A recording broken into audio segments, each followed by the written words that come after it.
Hello everyone, welcome to Wow Physics. सबसे पहले इन images पे गौर कीजिए। ये सारे इमेजेस आपको गूगल पे मिल जाएंगे। ये इमेज है एक बीच का, जहाँ पर कुछ नाव हैं जिनको लोग अपने कैमरे से कैप्चर किए। देखिए, ये एक और इमेजेस है और ये सी पर चल रही एक क्रूज है। यहाँ पर भी क्या ये देखने में आपको वियर्ड लग रहा है? ये फोटो भी देखिए। क्या आपको लगता है कि ये इमेज जितने 3 मैंने आप दिखाए सब के सब वो रियल है? ऐसा लगता होगा कि ये फोटोशॉप्ड है, but this is a fact that they are all real images.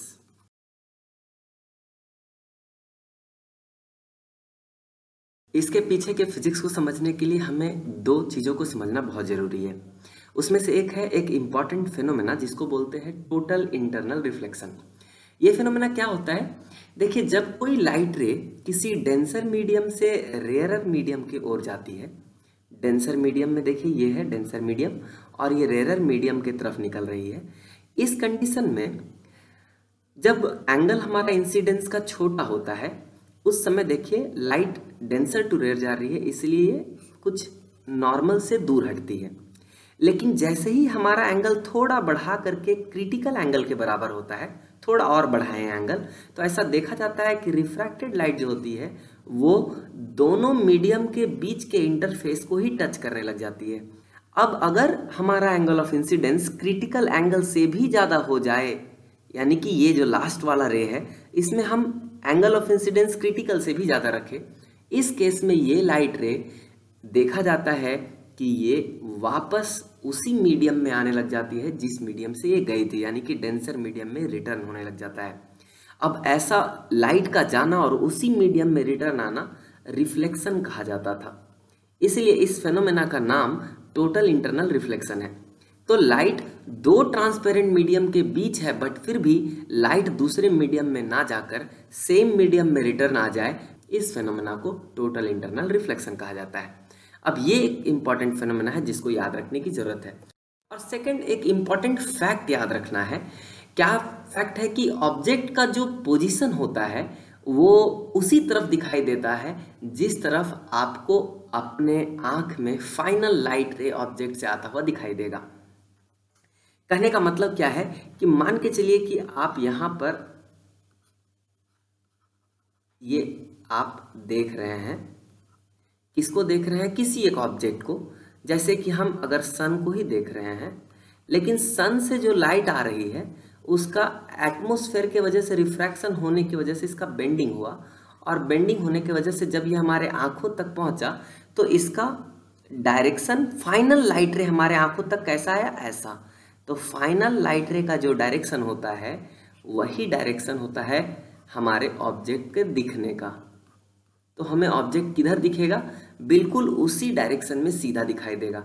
ध्यान दीजिएगा, रियल ऑब्जेक्ट यहाँ है, बट चूंकि हमारे आंखों में लाइट रे इस तरफ से गई, जिस तरफ से फाइनल लाइट रे हमारे आंखों में पड़ता है, ऑब्जेक्ट का जो इमेज है या ऑब्जेक्ट का जो पोजीशन है, अपेरेंट पोजीशन इसको बोलते हैं, अपेरेंट पोजीशन उसी तरफ दिखाई देता। तो आप भले ऑब्जेक्ट यहाँ है लेकिन दिखाई यहाँ देगा। ऐसा ही होता है।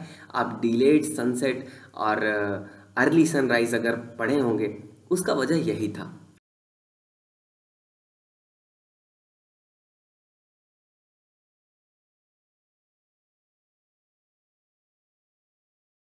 अब देखिए, जैसे ये एक समुद्र है और ये है एक शिप।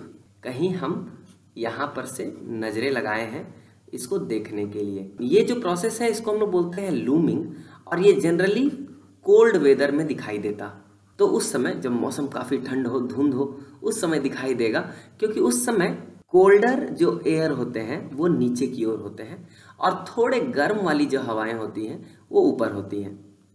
यानी कि नीचे ठंडा जब हवा होगा, यानी कि डेंस, थोड़ा भारी हवा है, तो इसको हम लोग बोलते हैं कि नीचे डेंसर मीडियम है, और ऊपर वार्म एयर है यानी कि थोड़ा लाइट होगा, तो इसको हम लोग बोलेंगे कि ये एक रेयरर मीडियम है।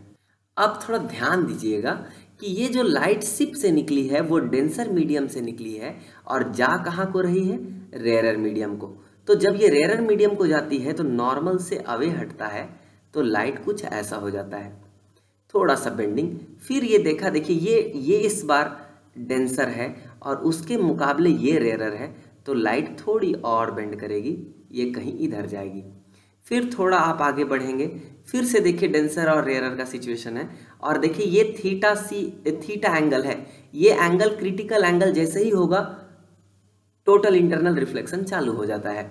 तो मैं अभी देखिए थोड़ा सा और ये डेविएट हुआ। अब देखिए कि ये एंगल जो है, ये एंगल मान के चलिए कि क्रिटिकल एंगल पहुंच गया, फाइनली पहुंचेगा।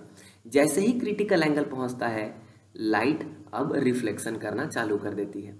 अब जैसे ही लाइट रिफ्लेक्शन होगा, ये अगले लेयर को आएगी, फिर यहाँ से इसका फर्दर बेंडिंग, फिर इसका फर्दर बेंडिंग, और ये इस तरह से आपकी आंखों तक पहुंचती है।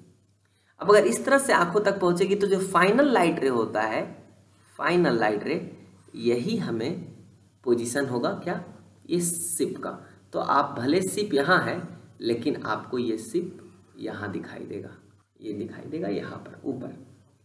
इसी की वजह से आपको ठंडे के दिनों में सिप जो है नीचे होते हैं, बट दिखाई ऊपर देता है, ऐसा लगता है कि हवा में उड़ रहा है।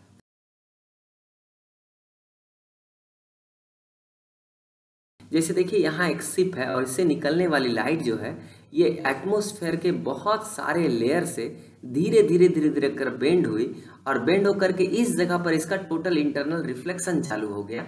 तो ये वापस ऐसे मुड़ करके ऑब्जर्वर के पास आ गई। अब जो फाइनल डायरेक्शन लाइट के आने का है, वही लाइट का फाइनल डायरेक्शन तय करता है कि आपको नाव कहाँ दिखाई देगा। तो नाव ऊपर उड़ता हुआ दिखाई देता है, ऐसा लगता है कि ये ऊपर लटका हुआ है।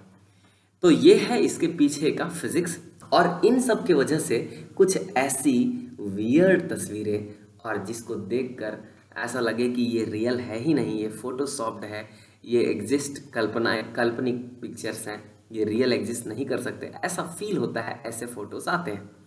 और इसके पीछे की फिजिक्स है सिर्फ और सिर्फ the process, the phenomena is called looming.